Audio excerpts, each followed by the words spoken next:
여러분, 솔직하게 하나만 여쭤볼게요. 큐티하면서 읽은 오늘의 본문, 그 구절이 앞뒤로 어떤 이야기 속에 있는 말씀인지 혹시 확인해 보신 적이 얼마나 있나요? 우리 성경 읽기 하잖아요. 매일 큐티하시는 분들도 많고 또 통독하시는 분들도 계시고요. 저는 성경 타이핑도 합니다. 그런데 돌아보면 한 구절 딱 떼어서 읽고 오늘 나에게 주시는 말씀을 찾는 데서 끝나는 경우가 많지 않나요? 그 구절이 누가 누구에게 왜 한 말인지는 그냥 건너뛰고요. 저도 솔직히 좀 반성이 됩니다. 생각하는 신앙 우러나는 복음 믿음 향기.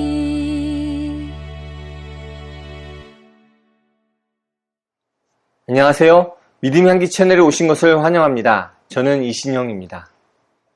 오늘 소개할 책은 코리 M. 마쉬가 쓴 평신도를 위한 쉽게 쓴 성경 문해력입니다.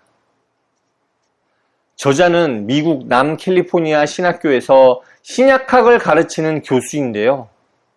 원래 이 책의 내용이 자기 교회 성도들을 위해서 쓴 글에서 시작됐다고 합니다.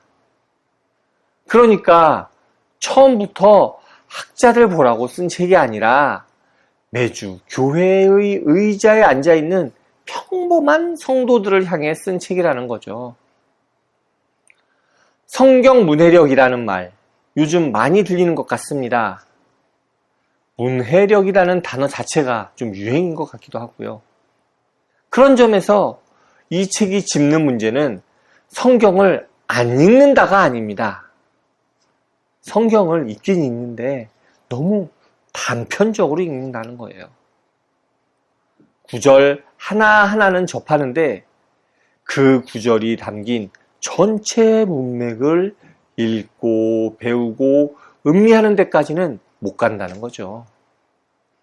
그리고 그 빈자리를 뭘로 채우냐면요. 자신이 좋아하는 설교자나 기독교 작가 혹은 팟캐스트에서 성경에 대해 말하는 것만으로 만족하고 정작 개인적으로 성경을 살펴보려 하지 않는다. 이 책에서는 이렇게 이야기합니다. 내가 직접 문맥을 살피는 대신 남이 소화해준 해석을 그냥 받아먹는 걸로 대신한다는 겁니다. 이단이나 외부의 공격보다 우리 안에 이 습관이 더 위험하다는 게 저자의 진단입니다. 이 책은 총 3개의 장으로 되어 있는데요. 왜 필요한가? 또 무엇인가? 어떻게 하는가? 이 순서대로 한번 따라가 볼게요. 첫 번째, 성경 문해력이 왜 필요할까요?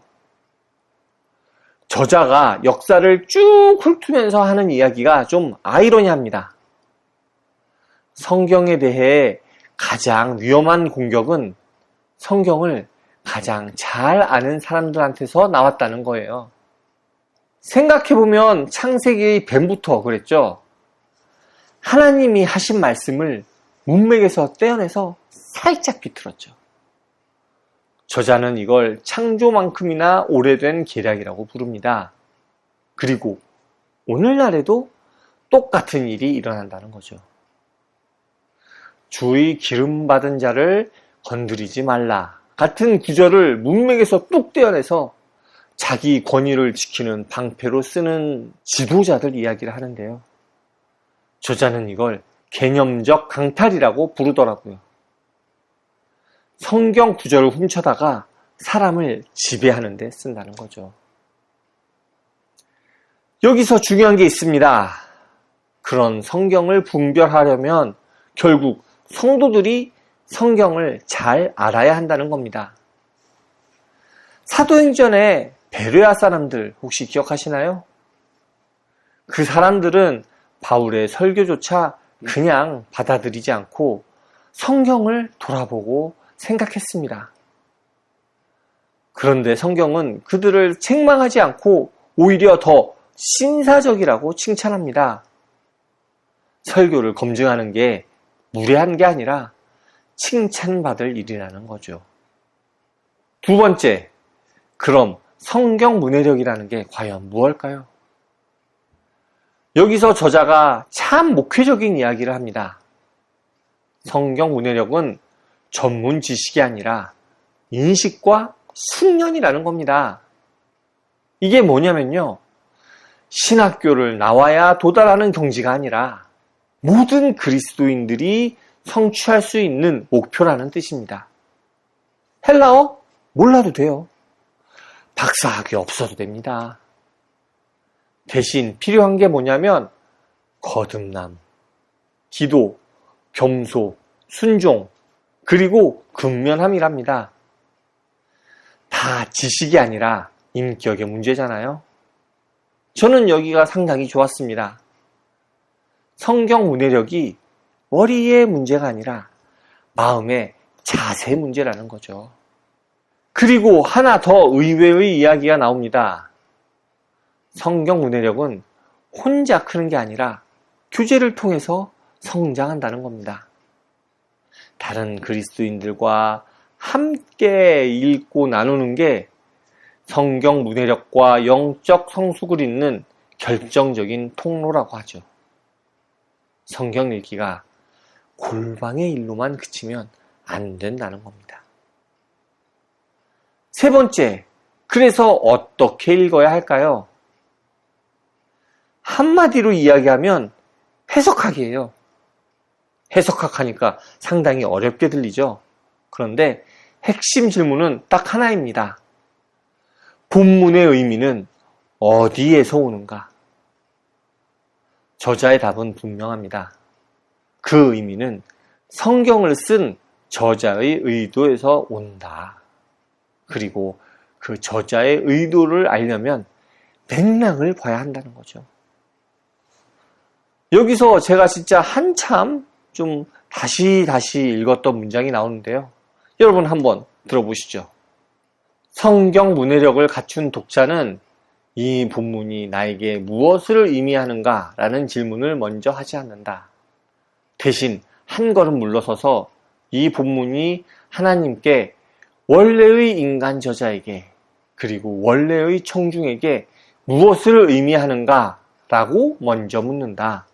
그런 다음에야 비로소 오늘날 그것을 어떻게 적용할 수 있는지 묻는다. 우리 큐티할 때 어떻게 하죠? 본문 읽자마자 이 말씀을 통해 오늘 나한테 주시는 말씀이 뭐지? 부터 묻잖아요. 그런데 저자는 그 순서가 틀렸다는 겁니다. 먼저 그때 그 자리에서 무슨 뜻이었는지를 묻고 그 다음에 나에게로 와야 한다는 거죠. 저 여기서 좀 뜨끔했습니다. 사실 저는 큐티를 이렇게 자주 하지 않는데요. 어쩌다 한 번씩 큐티를 할 때 내 큐티가 얼마나 이 첫 질문을 건너뛰었는지 좀 찔리더라고요. 저자는 마지막에 제임스 패커의 말을 인용하는데요. 패커가 이렇게 말했답니다. 잘못한 해석학이 작동하는 곳에서는 아무리 반대의 주장을 해도 성경이 실제로 권위를 가질 수 없다고요. 성경의 권위를 입으로 고백하는 것과 성경을 바르게 읽어서 그 권위 아래 실제로 사는 건 완전히 다른 문제라는 겁니다. 자, 이제 정리해 볼게요. 이 책은 세 문장으로 요약할 수 있습니다. 성경은 하나님의 계시니까 제대로 읽고 해석해야 하고 그건 전문가만이 아니라 모든 성도가 할 수 있는 일이고 그 방법은 맥락 속에서 저자의 의도를 찾는 것이다. 이제 제 솔직한 감상을 좀 나눠보겠습니다. 사실 저는 이 책을 읽으면서 조금 아쉬운 지점이 있었습니다.